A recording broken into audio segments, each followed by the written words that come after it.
লিখা আছে where ever necessary যদি তেওঁলোকক যদি ব্লক ৰিঅৰ্গেনাইজ কৰিব নালাগে তে আমাৰ ক'বলগীয়া একো নাই আমাৰ কমিশ্যনাৰ একা ডাঙৰ চিঠিৰ আধাৰত আমাক জনাই দিলে হ'ল তেওঁলোকে যেনে কিন্তু আজি যদি চাওঁ ধুবুৰীত এতিয়া ধুবুৰীৰ ভালেখিনি পাৰ্ট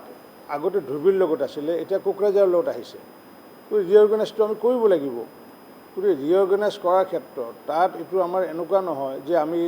যে BTCত যে আমি কিবা কৰিব গৈছোঁ তেনেকুৱা কথাটো নহয় নিয়মটো উলংঘা কৰা নাই কাৰণ কিয় প্ৰিন্সিপাল ছেক্ৰেটাৰীলৈ আকাশ দিবলৈ চিঠি দিছে তেখেতে আমাৰ কমিশ্যনাৰে যিহেতু তেওঁলোকক চিঠি দিছে আৰু চিঠি দিয়াৰ আধাৰত তেওঁলোকৰ যিখন সমিতি আছে কাৰণ BTCৰ নিজা এখন সমিতি আছে সমিতিয়ে ৰিঅৰ্গেনাইজ যেনেকৈ কৰিব বিচাৰিছে তেনেকৈ আমাক দিলে আমি সেইমতে নটিফিকেশ্যন কৰিম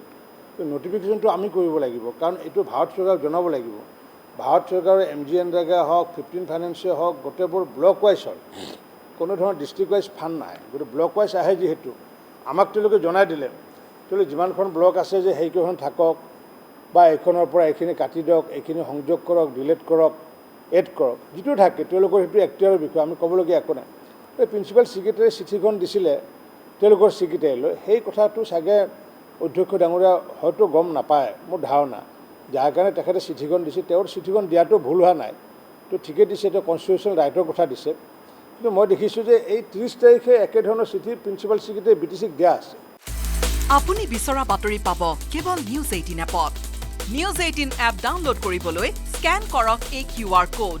গুগল প্লে ষ্টৰতো পাব এই নিউজ 18 এপ